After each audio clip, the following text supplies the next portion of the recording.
Quality of our thoughts in turn depend upon the people whom we come across in our life.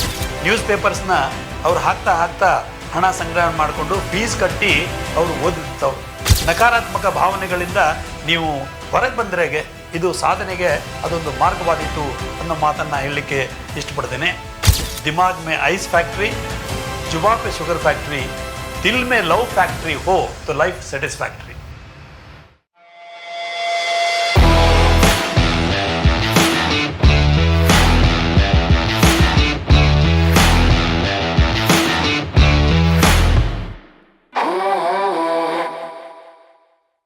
ಸ್ನೇಹಿತರೆ ನಮಸ್ಕಾರ, ನಾನು ನಿಮ್ಮ C A Dayanand ಮೊಂಗಳೆ.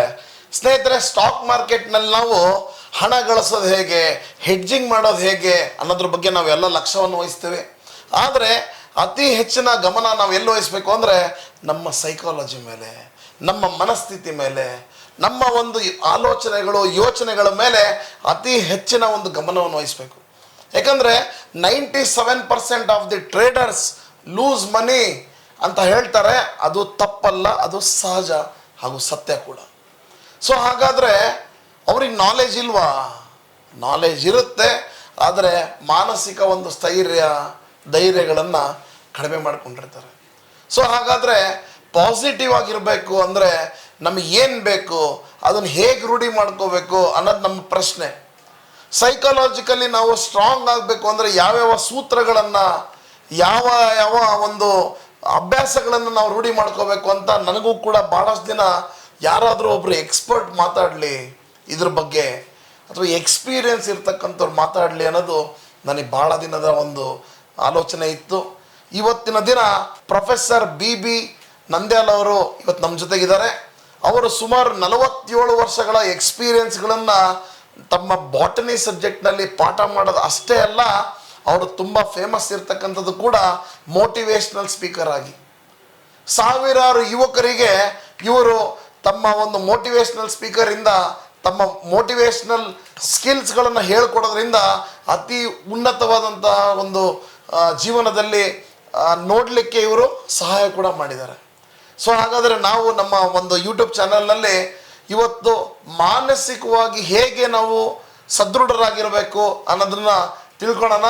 ನಮ್ಮ professor B Nandyal ಅವರಿಂದ ಅವರಿಗೆ ನಮ್ಮ ಯೂಟ್ಯೂಬ್ ಚಾನಲ್ಗೆ ವೆಲ್ಕಮ್ ಮಾಡ್ಕೊತೀನಿ. Sir welcome to our YouTube channel. ನಮಸ್ಕಾರ. ಎಸ್ ಸರ್, ನಾನು ನಿಮಗೆ ಕೇಳ್ತಾ ಇದ್ದೆ ಸರ್, ಆಲ್ರೆಡಿ ನಾನು ಹೇಳಿದೆ, ನಮ್ಮ ಟ್ರೇಡಿಂಗ್ನಲ್ಲಿ ಎಲ್ಲರೂ ದುಡ್ಡು ಮಾಡಬೇಕು ಅಂತ ಒಂದು ಮನಸ್ಥಿತಿ ಇರುತ್ತೆ, ಆದರೆ ಪಾಸಿಟಿವ್ ಮೈಂಡ್ಸೆಟ್ ಇರಲ್ಲ. ಸೊ ನೀವು ಒಂದು ಇವತ್ತು 74 ವರ್ಷದ ಒಬ್ಬ ಯುವಕರಾಗಿ ತಾವು ಜನರಿಗೆಲ್ಲರೂ ಏನು ಹೇಳಲಿಕ್ಕೆ ಇಷ್ಟಪಡ್ತೀರಾ ಸರ್?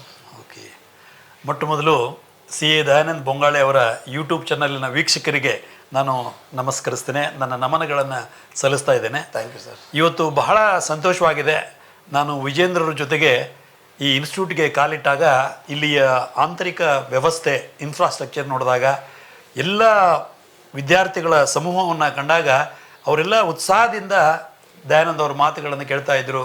ಅವರ ಇಲ್ಲಿ ತರಬೇತಿ ನೀಡತಕ್ಕಂಥ ಶಿಕ್ಷಕರ ಮಾತುಗಳನ್ನು ಅವರು ಆಲಿಸ್ತಾ ಇದ್ದರು.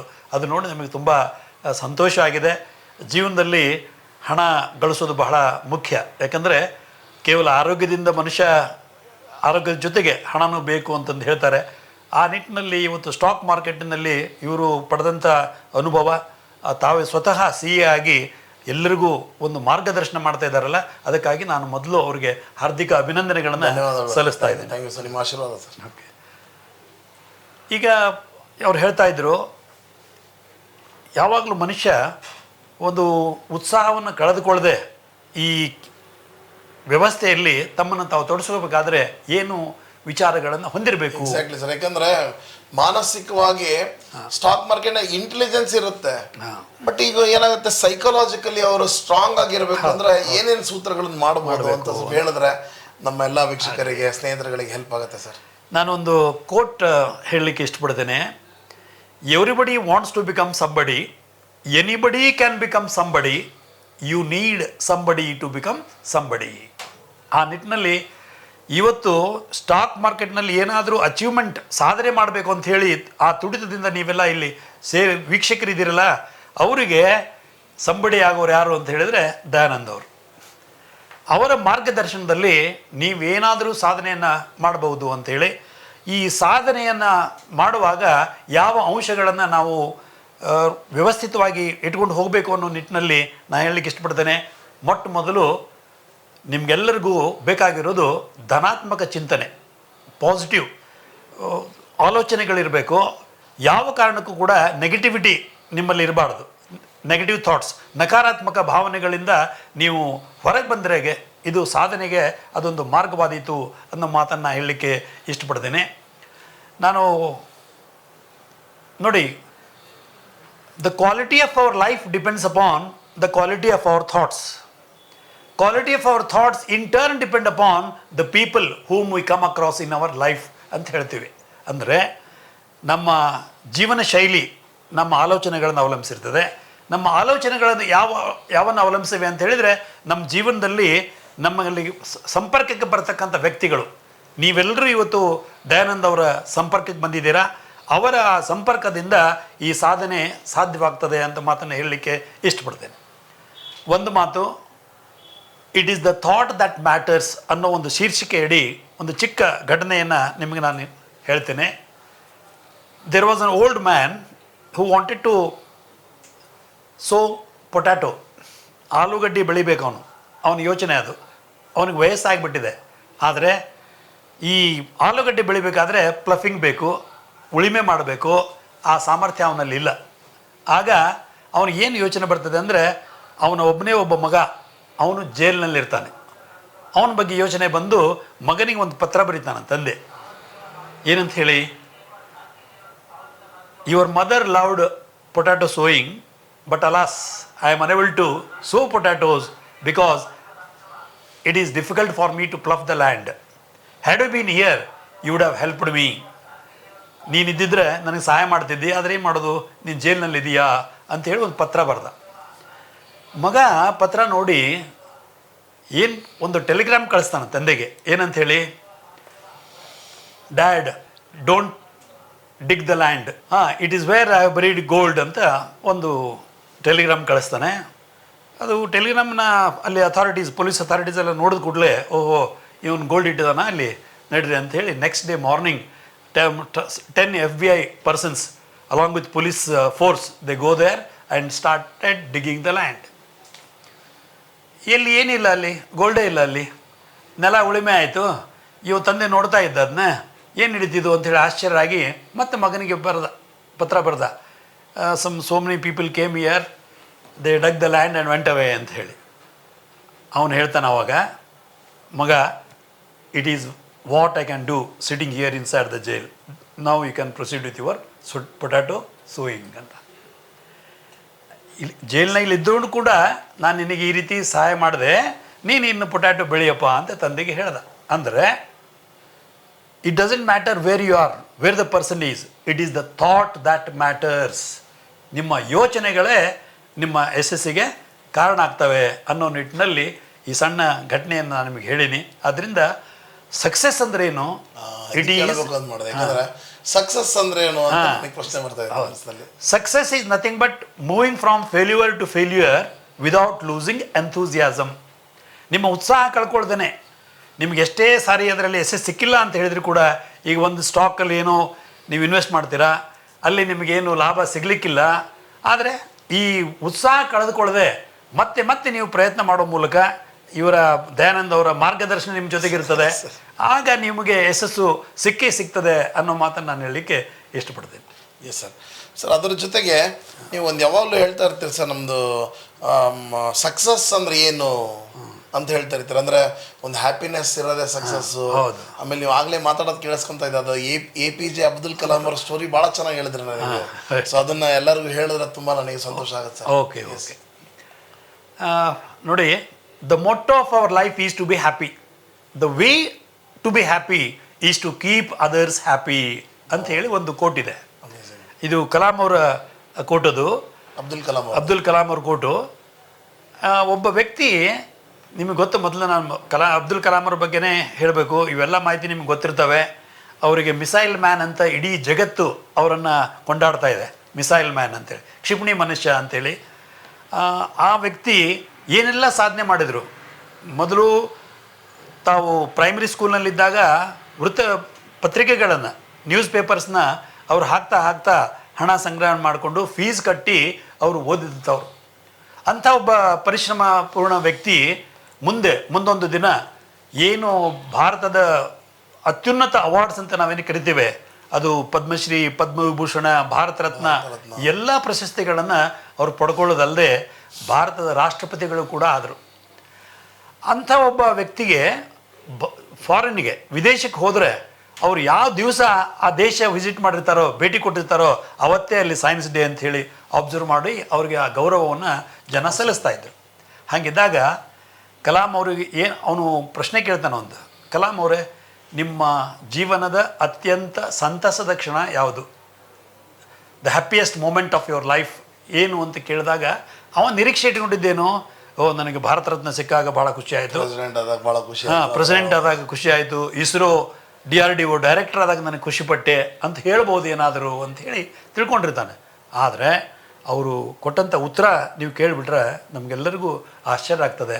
ಅವ್ರೇನು ಹೇಳ್ತಾರೆ, ನನ್ನ ಜೀವನದ ಅತ್ಯಂತ ಸಂತದ ಕ್ಷಣ ಯಾವುದು ಅಂತ ಹೇಳಿದ್ರೆ, ಒಮ್ಮೆ ನಾನು ನಿಜಾಮ್ ಆಸ್ಪತ್ರೆಗೆ ಹೋಗಿದ್ದೆ. ಆ ನಿಜಾಮ್ ಆಸ್ಪತ್ರೆಗೆ ಹೋದಾಗ ಅಲ್ಲೊಂದು ಪೋಲಿಯೋ ವಿಂಗ್ ಇತ್ತು. ಆ ಪೋಲಿಯೋ ವಿಂಗ್ನಲ್ಲಿ ನನ್ನ ಕರ್ಕೊಂಡು ಹೋದಾಗ ಸುಮಾರು ಮಕ್ಕಳು 3 kg ಭಾರದ ಕ್ಯಾಲಿಪರ್ಸ್ಗಳು ಹಾಕ್ಕೊಂಡು ಬಹಳ ನೋವಿನಿಂದ ಓಡಾಡ್ತಾ ಇದ್ರು. ಅವ್ರ ಮುಖದಲ್ಲಿ ಆ ವೇದನೆ ಕಾಣ್ತಾ ಇತ್ತು. ಇದೇ ವೇದನೆ ಅವರ ತಂದೆ ತಾಯಿಗಳ ಮುಖದಲ್ಲಿ ಮತ್ತು ವೈದ್ಯರ ಮುಖದಲ್ಲಿ ಪ್ರತಿಬಿಂಬಿಸ್ತಾ ಇತ್ತು, ರಿಫ್ಲೆಕ್ಟ್ ಆಗ್ತಾ ಇತ್ತದು. ಆಗ ಒಬ್ಬ ವೈದ್ಯರು ಬಂದು ನನ್ನನ್ನು ಕೇಳ್ತಾರೆ.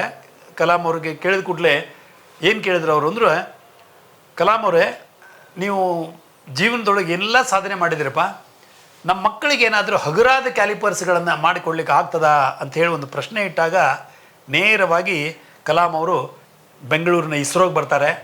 ಆ ಇಸ್ರೋದಲ್ಲಿ ಒಂದು 10 ಜನರ ತಂಡ ನಿರ್ಮಾಣ ಮಾಡಿಕೊಂಡು ಹಗಲು ರಾತ್ರಿ ಪರಿಶ್ರಮ ಪಟ್ಟು ನ್ಯಾನೋ ಟೆಕ್ನಾಲಜಿ ಆಧಾರದ ಮೇಲೆ ಕ್ಷಿಪಣಿಯೊಳಗೆ ಬಳಸಿದಂಥ ಒಂದು ವಸ್ತುವನ್ನು ಅವರು ಬಳಸಿ ಕೇವಲ 300 ಗ್ರಾಮ್ ತೂಕದ ಕ್ಯಾಲಿಪರ್ಸ್ಗಳನ್ನು ತಯಾರು ಮಾಡ್ಕೊಳ್ತಾರೆ.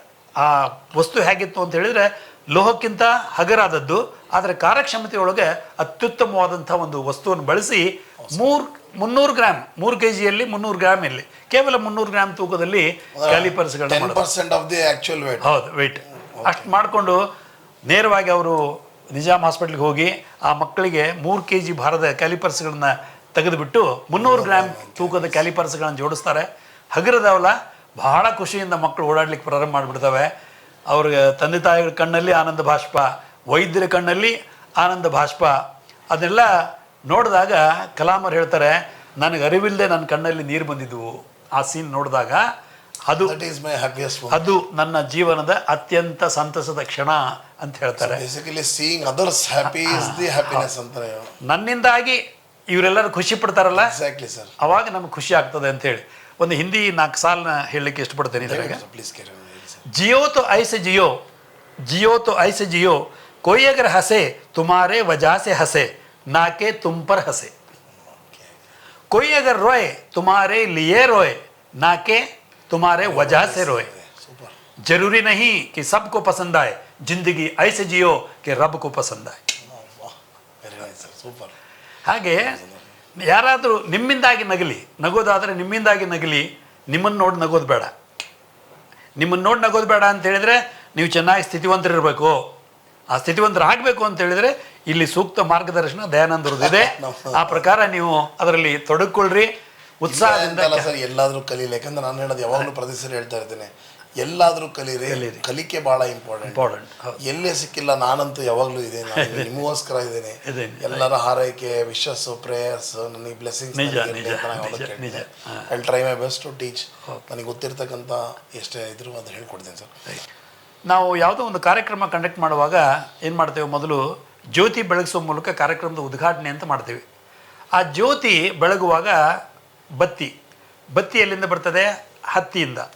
ಮೊದಲು ಹತ್ತಿಯಲ್ಲೇ ಕಾಳುಗಳನ್ನು ನಾವು ಬೇರ್ಪಡಿಸ್ತೇವೆ, ಅರಳೆ ಆಗ್ತದೆ, ಹೊಸದು ಬತ್ತಿ ಮಾಡ್ತೇವೆ. ಇನ್ನೇನು ಬೇಕು? ಅದಕ್ಕೆ ಎಣ್ಣೆ ಬೇಕು. ಈಗ ಎಣ್ಣೆ ಅದೇ ಆ ಹತ್ತಿ ಕಾಳಿನಿಂದನೇ ತಯಾರಾಗಿದೆ ಅಂತ ಭಾವಿಸಿದರೆ, ಜರಗ್ನಳ್ಳಿ ಶಿವಶಂಕರ್ ಅವರು ಒಂದು ಮಾತನ್ನು ಹೇಳ್ತಾರೆ, ಬತ್ತಿಯಾದ ಹತ್ತಿ ನೊಂದುಕೊಂಡಿತ್ತು, ಬತ್ತಿಯಾದ ಹತ್ತಿ ನೊಂದುಕೊಂಡಿತ್ತು, ನನ್ನೊಡಲೊಳಗೆ ಬೆಚ್ಚನೆ ಅಡಗಿದ್ದ ಬೀಜವೇ ಸುಡುತ್ತಿದೆ ಎಂದು ನನ್ನನ್ನು ಎಣ್ಣೆಯಾಗಿ ಅಂತೆ. ಅಂದರೆ 2 ಸಾಲು ಎಷ್ಟು ಮಾರ್ಮಿಕವಾಗಿವೆ ಅಂತ ಹೇಳಿದರೆ, ಅವ್ರು ಹೇಳ್ತಾರೆ, ಮೊದಲು ಹತ್ತಿಯಾಗಿದ್ದಾಗ ಕಾಳುಗಳು ಆ ಹತ್ತಿಯೊಳಗೆ ಬೆಚ್ಚನೆ ಅಡಗಿರ್ತವೆ. ಬೇರ್ಪಡಿಸಿದ ಮೇಲೆ ಅದು ಬತ್ತಿ ಆದಮೇಲೆ ಅವೇ ಕಾಳಿನಿಂದನೇ ತಯಾರಾದಂಥ ಎಣ್ಣೆ ಅದನ್ನು ಸುಡ್ತದೆ. ಹಾಗೆ ತಂದೆ ತಾಯಿಗಳು ಒಂದು ದಿವಸ ನಿಟ್ಟುಸಿರು ಹಾಕಬಾರ್ದು. ಏನಂತೇಳಿ, ನಮ್ಮ ಮಕ್ಕಳು ನಮ್ಮ ಮೊಡಲೊಳಗೆ ಬೆಚ್ಚನೆ ಅಡಗಿದ್ವು, ಆದರೆ ಇವೇ ಮಕ್ಕಳು ಇವತ್ತು ನಮ್ಮ ಹೊಟ್ಟೆ ಉರಿಸ್ತಾ ಇವೆ ಅಂಥೇಳಿ ಏನಾದರೂ ಅವರು ನಿಟ್ಟುಸಿರು ಹಾಕಿದರೆ ನಮ್ಮ ಜೀವನ ಸಾರ್ಥಕ ಆಗಲಿಕ್ಕೆ ಸಾಧ್ಯವಿಲ್ಲ. ಆದ್ದರಿಂದ ತಂದೆ ತಾಯಿಗಳನ್ನು ವೃದ್ಧಾಪ್ಯದಲ್ಲಿ ಚೆನ್ನಾಗಿ ನೋಡ್ಕೊಳ್ತಕ್ಕಂಥ ಒಂದು ಅಭಿಲಾಷೆ ಮಕ್ಕಳದಾಗಿತ್ತು ಅಂದರೆ ಅದು ನಿಜವಾಗಿಯೂ ಕೂಡ ನಿಮಗೆ ಮಾನಸಿಕ ನೆಮ್ಮದಿಯನ್ನು ನೀಡ್ತದೆ. ಯಾವುದೇ ಒಬ್ಬ ವ್ಯಕ್ತಿಯ ಜೀವನ ಯಾವುದನ್ನು ಅವಲಂಬಿಸಿದೆ ಅಂತ ಹೇಳಿದರೆ, ಅವನ ತಂದೆಯ ಯೌವನದ ಕುರುವು, ಅವನ ತಾರುಣ್ಯದಲ್ಲಿ ಏನು ದುಡಿದು ಮಕ್ಕಳನ್ನು ಸಾಕಿ ಸಲುವಿ ಈ ಮಟ್ಟಕ್ಕೆ ತಂದಿರ್ತಾರಲ್ಲ, ಅದಕ್ಕೆ ಕಾರಣ ಆಗ್ತದೆ ಅಂತ ಹೇಳ್ತಾರೆ. ಆದ್ದರಿಂದ ನಾವೆಲ್ಲರೂ ನಮ್ಮ ತಂದೆ ತಾಯಿಗಳನ್ನು ಚೆನ್ನಾಗಿ ನೋಡ್ಕೊಳ್ತಕ್ಕಂಥ ಒಂದು ವ್ಯವಸ್ಥೆಗೆ ನಾವು ಬದ್ಧರಾಗಬೇಕು. ನಮಗೊಂದು ಪಾಸಿಟಿವಿಟಿ ಬರುತ್ತೆ, ಅದರಿಂದ ನಮಗೆ ಒಂದು ಧನಾತ್ಮಕ ಶಕ್ತಿ ದೊರೀತದೆ. ಪಾಸಿಟಿವ್ ಎನರ್ಜಿ ನಮಗೆ ಅದರಿಂದ ದೊರಲಿಕ್ಕೆ ಸಾಧ್ಯ. ಅವರ ಆಶೀರ್ವಾದ ನಮ್ಮ ಮೇಲೆ ಇದ್ದರೆ ನಾವೇನಾದರೂ ಸಾಧನೆಯನ್ನು ಮಾಡಬೇಕು. ಎಂದೂ ಅವರಿಗೆ ನಿಟ್ಟುಸಿರು ಹಾಕುವಂಥ ವ್ಯವಸ್ಥೆಗೆ ಹೋಗಬಾರ್ದು. ಸೊ ಭಾಳ ಚೆನ್ನಾಗಿ ಹೇಳಿದ್ರಿ ಸರ್. ನನ್ನ ಪಾಯಿಂಟ್ಸ್ ಮರ್ಕೊತಾ ಇದ್ದೆ. ಒಂದು ಹೇಳಿದ್ರೆ success is walking from failure to failure without losing enthusiasm ಅಂತ ಹೇಳಿದ್ರೆ ಅಮೇಝಿಂಗ್ ಅನ್ನಿಸ್ತು. 2ನೇದು ಬರ್ಕೊಂಡೆ, always think positive, speak positive ಅಂತ ಹೇಳಿದ್ರೆ. ಅದೇ ರೀತಿ 3ನೇದು ಹೇಳಿದ್ರೆ anybody can become somebody, you need somebody to become somebody ಅಂತ ಹೇಳಿದ್ರೆ ತುಂಬ ಚೆನ್ನಾಗಿ ಅನ್ನಿಸ್ತು ನನಗದು. ಅದಾದ ನಂತರ APJ ಅಬ್ದುಲ್ ಕಲಾಂ ಅವ್ರದ್ದು ಕೂಡ ಹೇಳಿದ್ದಾರೆ. ಸೊ ಇದರಿಂದ ಎಲ್ಲ ಅಂದರೆ ನಮ್ಮೊಂದು ಪಾಸಿಟಿವಿಟಿ, ಬೇಸಿಕಲಿ ನೀವು ಹೇಳ್ತಾ ಇರೋದೆಲ್ಲ ನೋಡಿದ್ರೆ ಪಾಸಿಟಿವ್ ಆ್ಯಟಿಟ್ಯೂಡ್ಸ್ಗಳನ್ನು, ಪಾಸಿಟಿವ್ ಅಫರ್ಮೇಷನ್ಸ್ಗಳನ್ನು ಹೇಳಬೇಕು ಅನ್ನೋ ಒಂದು ತಿಳುವಳಿಕೆ ನಮಗೆ ನಿಮ್ಮಿಂದ ದೊರೆತು ಸರ್. ನಮ್ಮ ದೇಹದೊಳಗನೆ 3 ಫ್ಯಾಕ್ಟ್ರಿಗಳು ಹಾಕಬೇಕು ಅಂತ ಹೇಳ್ತಾರೆ ಅನುಭವಿಗಳು. 3 ಫ್ಯಾಕ್ಟ್ರಿಗಳು ಯಾವುವು, ಇದೇನು ನಮ್ಮ ಬಾಡಿಯೊಳಗೆ ಹೆಂಗೆ ಹಾಕ್ಕೊಳ್ಳಿಕ್ಕೆ ಸಾಧ್ಯ ಅಂತ ನಿಮಗೆ ಪ್ರಶ್ನೆ ಹುಟ್ಟುತ್ತಿರ್ಬೋದು. ನಾನು ಹೇಳ್ತೀನಿ. ಈಗ ದಿಮಾಗ್ ಮೇ ಐಸ್ ಫ್ಯಾಕ್ಟ್ರಿ, ಮಂಡೆ ಯಾವಾಗಲೂ ಬಿಸಿ ಮಾಡ್ಕೋಬಾರ್ದು, ಕೂಲಾಗಿರಬೇಕು ಅಂತ ಹೇಳಿ. ದಿಮಾಗ್ ಮೇ ಐಸ್ ಫ್ಯಾಕ್ಟ್ರಿ. ಜುಬಾ ಪೇ ಶುಗರ್ ಫ್ಯಾಕ್ಟ್ರಿ, ನಾಲ್ಗೆ ಸಿಹಿಯಾದಂಥ ಮಾತಾಡಬೇಕು. ಫ್ಯಾಕ್ಟ್ರಿ ಅಂತಂದು ಹೇಳಿದರೆ ಸಕ್ಕರೆ ಫ್ಯಾಕ್ಟ್ರಿನೇ ಬೇಡ, ಸಕ್ಕರೆ ಅಂತ ಮಾತಾಡಬೇಕು. ಓಕೆ. ದಿಮಾಗ್ ಮೇ ಐಸ್ ಫ್ಯಾಕ್ಟ್ರಿ, ಜುಬಾ ಪೇ ಶುಗರ್ ಫ್ಯಾಕ್ಟ್ರಿ, ದಿಲ್ ಮೇ ಲವ್ ಫ್ಯಾಕ್ಟ್ರಿ ಹೋ ತೋ life satisfactory. Super sir, amazing. So ಸ್ನೇಹಿತರೆ, ಇವತ್ತು ನಾವು ಮನಸ್ಸಿನಲ್ಲಿ ಯಾವ ಫ್ಯಾಕ್ಟ್ರಿಗಳನ್ನು ಮನುಷ್ಯನ ದೇಹದಲ್ಲಿ ಹಾಕೋಬೇಕು ಅಂತ ಸರ್ ಕೂಡ ಹೇಳಿದ್ರು. ತುಂಬ ಧನ್ಯವಾದಗಳೊಂದಿಗೆ ಇವತ್ತಿನ ವಿಡಿಯೋನ ಮುಗಿಸ್ತಿದ್ದೀವಿ. Thank you so much. ಎಲ್ಲರಿಗೂ ಒಳ್ಳೆಯದಾಗಲಿ. ಸ್ಟಾಕ್ ಮಾರ್ಕೆಟ್ನ ಸಂಪೂರ್ಣ ಶಿಕ್ಷಣ, complete full stop course, fundamental analysis, technical analysis, candle sticks analysis, indicator analysis ಹಾಗೂ futures and option, Chanakya analysis ಹಾಗೂ ಸಪ್ತ ಸ್ವರಗಳ ಬಗ್ಗೆ ಜ್ಞಾನ. ಸ್ಟಾಪ್ ಲಾಸ್ ಇಲ್ಲದೆ ಹೆಡ್ಜಿಂಗ್ ಮಾಡಿ ಹಣ ಗಳಿಸಬೇಕೆ? ಸಂಪರ್ಕಿಸಿ CA Dayanand Bongali, stock market training institute, Rajajinagar, first block, Bengaluru.